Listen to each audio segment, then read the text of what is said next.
As a manufacturer, we see the full value chain. So when it comes to industrialization, Industry 4.0, it's very important that you not only zoom into one subject or one component, but you want to extend it into your overall offering and installation available, because everything needs to communicate and needs to be aligned together. So the basis for our technology are pneumatics, which is a technology which we just mentioned. Festo introduced this in Europe since 1925. So it's an older technology when it comes to a basis. Nowadays, when it comes to digitalization, everything becomes more digital. People think you need to have electrical powered wise. Everything needs to have a wire, and pneumatics from a basis is not really going into this extent. However, we would like to emphasize that this is the new standard we are seeing with Industry 4.0, where we can use existing technologies to put extra additional layers on top of it to bring it up to the state-of-the-art technology for which we need for the future. So how do we do this? There are certain themes into Industry 4.0. Like I mentioned, it's not only a product, it's also how do you arrange yourself. For example, we have products needed, because this is actually your installation where these items are functioning and you need to collect or you need to execute an action. But at the same time, it also comes with services. So for example, commissioning services on site. When the level of technology goes higher, you need to also sometimes have support teams able to start introducing this within your organization. At the same time, it comes with support functions for users. So, for example, what we are doing is we give interactive training systems or guidance through our clients and our teams as well. So instead of having a field engineer visiting to you, nowadays we can use the internet, for instance, to give conference calls or to actually log into a system and support directly on the spot with problem solving or training purposes. At the same time, it's also what you say, practice what you preach. So within our facilities, we are a manufacturer. We are implementing this as of today. So for example, our value chain is designed into the Industry 4.0 technology. For example, to give an idea about it, it's our customers, they can buy something on a website and it are directly uploaded into our manufacturing system without any commitment or any interference of a person being there up to delivery. So also new working environments, where it in the old days was very common that people and machinery were completely separated. Nowadays in our factories, robots and human beings are working together in the same footprint. So new technologies also allow us that we can increase higher qualities and also more safety for people around them, which make them interactive. And we still need people. Not everything can be automated. The other thing is the qualifications of 4.0. The thing is that with this new trend, a lot of new standards come up, but you still need to unify them. They need to be interchangeable, because this is also the concept of Industry 4.0. So we're looking into this both as for users as well as organization-wise as an enterprise, and we use these findings and this technology and the experience we gain to expand this and to help our market with the same challenges we see nowadays, because it's coming up day to day. When we look into Industry 4.0, there are certain stages which we need to go through.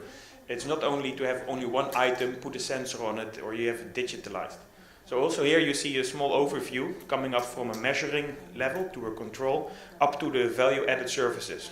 One side we're talking about products, on the other side we're talking about platforms. Also the speaker just before mentioned this with CityWorks, that you can show data and information, but this information needs to come from somewhere. You need to push it into a system on a safe and proper manner. So how are we doing this, for instance? We call this cyber physical systems. So, for example, coming from Festo, being a manufacturer automation on a valve, for instance, instead of only having the product, we add certain solenoids, we add certain sensors in it, as well as an IP address and a controller. And in this controller, we can add additional levels of decision-making process. So Industry 4.0 is about a plug-and-play system. Take, for example, the USB pen drive. It works on every system. It's interchangeable. This is the philosophy of Industry 4.0. You have this standard, but the second level as well is that the device which is being smart, the cyber-physical system, is capable of making own decisions. So for instance, if a device like this feels it's going to have maintenance, it's going to give an update to the system, I need to have maintenance. And at the same time, you not only want to get a highlight, you also sometimes want to get actions. So maybe this section of the system will be bypassed because it's not functioning anymore according to the requirements demanded for it. So there are certain levels going into this. If we talk about this just before, we have a mechanical item, we got an electronic item, but the additional layer which needs to be added are the software. Because without the software, it's not working. At the same time, we see, because of these systems, we see new technologies, new different, I would say, key features coming up. So for instance, new technologies, a product with sensors and a measuring device, but it allows and generates new business models. So for instance, predictive maintenance contracts and predictive maintenance approaches and systems can be connected to a product. We can have products or the customer is paying by item instead of buying for everything and one single license. And also sometimes there are new ways of thinking. How are we going to work with cloud services? How are we going to work with interchanging knowledge? Because also we want to protect our knowledge and information we are having in our facility. To put it a little bit more into a visual thing, one example we always show is our iPhone. In the old days we were using individual components to get a function done. Camera, movies, email, everything was separated in separate blocks. We developed the iPhone, which is just a combination of the individual items. But the point in here is where it really comes together is the apps. The iPhone and where it really started, when the apps were getting the services and were getting additional features, it became popular. And this is what we're doing nowadays. This is what we do every day at home, in our social life and for business. For the industry, we see that new products coming to be introduced in the market are programmable per function. So you're not fixed to the mechanical and physical characteristics of a certain product. Actually nowadays, depending on your requirements, you can change the function in a few milliseconds just by uploading a new software shield or a software layer over the product that's there. And that provides a lot of flexibility, but also cost saving because it's interchangeable again. Your service team, it's reducing spare part items. Systems are having less downtime because to get an installation running again, everything is aligned in the same platform, and it's the same quick way how you make a copy of your iPhone. It can be done for your industry. Just mentioning that from electrical systems and pneumatics, where we really see as Festo that not everything needs to be electrified. Pneumatics is still a very reliable and cost-effective solution to automate, but the systems are demanding much more nowadays from us. So we're combining this. So we are taking two things from electric automation into the pneumatic, which people say it's sometimes a little bit the analog style. By having these new products with functionality which can be programmed, we can generate new functionality and we can enhance the interchangeable levels. So we do not need to, that we not only stick with one solution, so we can have a hybrid system within the facilities. For example, functions which were never there before, for example, energy saving. If you have a compressed air system, we can tackle air leakages because pneumatic components within the installation detect, for instance, that something is leaking or needs to have maintenance. These are depending on the applications you're running, it's showing this and can generate new benefits which were never before with the old style of pneumatic automation. Looking there, we are now starting to brief from the bottom level, from the measure and control. The next level will be how you're going to interchange this. So, for example, the system before, how are we going to upload this? There needs to be a certain connection to share this information for decision making. So if we have a device, it makes a decision or it provides some information to upload this into a cloud service. But now the next step needs to be made. This is a second term we see a lot of times now together with Industry 4.0, which is the IoT, Internet of Things. Almost every item can be digitalized and can be accessible from remotely. For certain items in an existing plant, this is not fully available. So there are certain items which we, for example, can use modular controllers where you can gather information in a central way, and you can upload it to a certain cloud. It can be a Festo cloud, which we're running, but also to other clouds from other companies. Again, the Industry 4.0 philosophy is interchangeable, and to get a standard unified communication standard, also called OPC UA, is a Unified Architecture Communication Program. And this also benefits that it's free, and it's not only related to the manufacturer system around it, but you can also integrate it with an existing infrastructure of a client, for example. Benefits of this as well is that if you are using a cloud service, you can generate into a detailed level, not only on a higher dashboard view, but in a detailed level on a certain component, what the status is. So you can get real life the information about status, about life cycle, about expected replacement of a product, so you can do predictive maintenance in time, and you do not need to wait till a product fails within. So in time, your results or the effects of having a failure are limited. Depending on the requirements, you have certain designs where you can get the information specific required for a certain operator. This is currently shared, and we're running these platforms, and we see only with a few major indicators, but in the next coming years we see a very high increase of information to be collected from the systems and to be uploaded.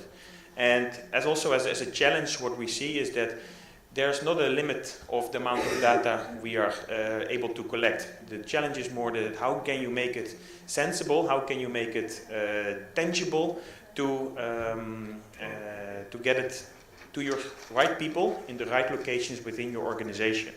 And still, dashboards are giving a lot of benefits, also in terms of information sharing, but also it gives a lot of side benefits which we see with new industries, with new people. Nowadays it's very trending to walk with an iPad or an iPhone through your facility and to gather data about your products.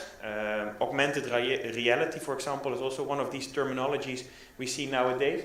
And it's also benefiting for your staff and your people inside your facility to keep them up with the standard, the new standards in technology, but at the same time also to make their life easy. It does not need to be an additional activity. It should make their life much more effective and peace of mind. Another level which we can add on this IoT or the Internet of Things technology is that by collecting a lot of data, and this is more a task for us as a manufacturer or other suppliers which supplied cloud services, Siemens, Rockwell are doing exactly the same thing, is to give digital fingerprints to components. So certain components, they can have a certain characteristics or behavior. And if you collect this data, you can see the benefits for us as a product developer, but at the same time you see benefits for an OEM, where they can get information how to optimize their machinery or their installations, but also for the end user again, where we can reduce the amount of unplanned stops and be just one step ahead of the situations you want to avoid and to maintain your level of reliability. And this philosophy, this approach is not only standardized on our cloud, but can also be integrated with the cloud or information system the end user is running at his facility. So as a summary, digitalization will change our future of production, evolutionary, but also it will be generate for a paradigm shift. So we are not, the standard we have been using in the past cannot automatically being copied for the future. So we need to keep updated, and we need to spend a lot of time to get ourselves familiar with these new standards. It also will generate a new types of plans, a new type of structures, how we're gonna work. Also in terms of modular concepts are going to be introduced many more times. Proven technologies can still be used, and also we can maintain the standards, but we put additional shields and levels over it to increase quality and productivity. Cloud solutions are becoming more and more important. At the same time, we also need to think about that we're not getting 1,001 cloud services within our facilities as well. We need to have it also centralized, and we need to decide what would be the future standard for our facilities. And of course, the level of integration and the digitalization will influence attractiveness for especially the young generations, the Y generations. We see this as well. They want to work and they want to operate with iPads, iPhones. They want to be digitalized. The old standard style, we also see a big shift in this, and to introduce digitalization within your facilities will definitely be helping a lot. So, as the end, I would like to thank you very much for your attention, and hope to be able to share a little bit of knowledge with you. In case you have some questions, I'm more than happy to address them. Okay.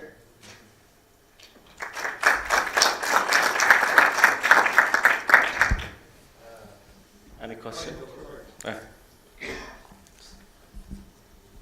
Thank you for your presentation.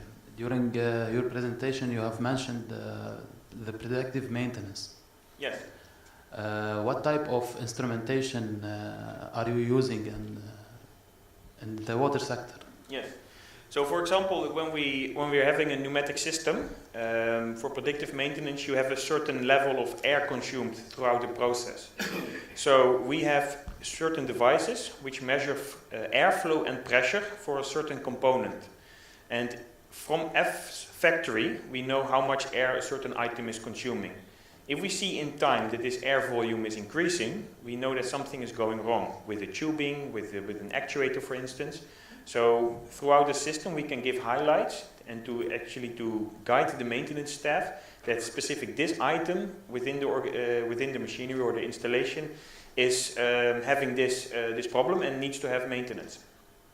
And it goes into a detailed level. Do you have any instrumentation suitable for deep well, for example, vibration sensor for submersible pumps, for deep well submersible pumps? We're not in this level in terms of automation. Typically, we come after the valve automation after these deep well pumps. But what we see for pneumatic automation, that items getting more sensors, being equipped with more information providers. I'm also from my history, I'm part of the pump industry.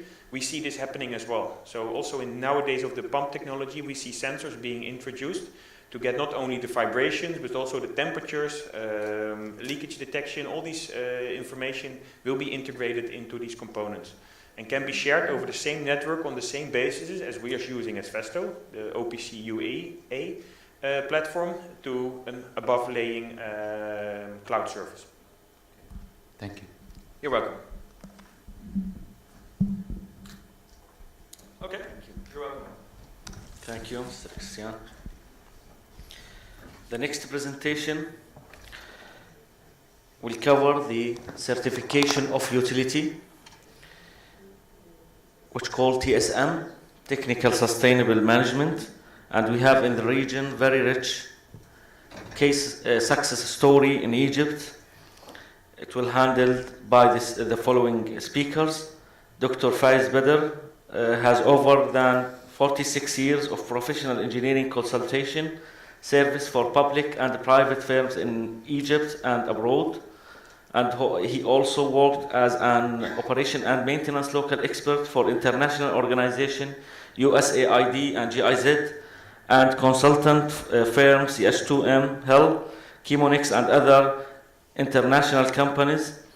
And he is now a senior technical advisor since 2007 until now in GIZ Egypt in the water and wastewater management program. And I will also present the participants, other two participants with Dr. Faiz. Engineer Muad Jarrah has a Master of Water and Environment in 2010, Director of Al Zara Ma'in Station, Jordan Water Company, and also Engineer Joida. He is a head of production and distribution of Southern Area Sector, TSM Egypt Inspector, more than 25 years experience in water treatment plant in Alexandria Water Company. So, and also he is a partner in task force for TSM Arab requirements. Welcome.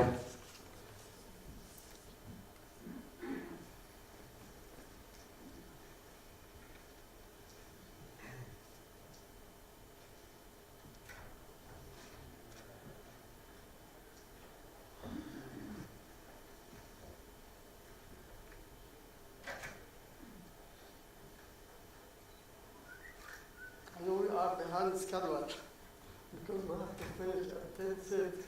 And that's me, we finished. Anyhow, I will speed up my speech.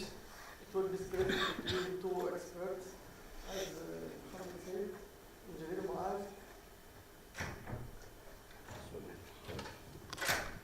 So it will be split between two experts from Jordan and Egypt as our counterparts, either in Egypt or Jordan.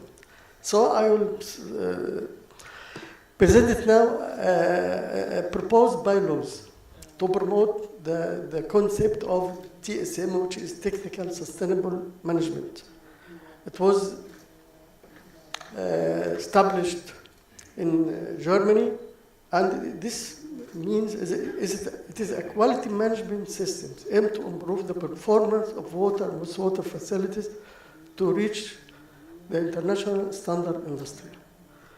It was established in Germany under DWA, Deutsche Wasser Association, and called TSM DWA. The history of TSM in Egypt and then Aqua started since 2008 until now. So in the early beginning, 2008 till now, HCWW, which is holding company for water and wastewater, and in cooperations with water and wastewater management program through GIZ Egypt, Egyptianized this certificate to be TSM Egypt. That means Germany applied the German standards, and then we Egyptianized it to apply Egyptian standards and code and regulations. Till now, we certified 183 water and wastewater facilities out of about 800 water and wastewater facilities. And then switched to Aqua in 2014 to 2016, and also according to our success in Egypt. So there is also a protocol between Aqua and HCWW and GIZ to extend this concept of TSM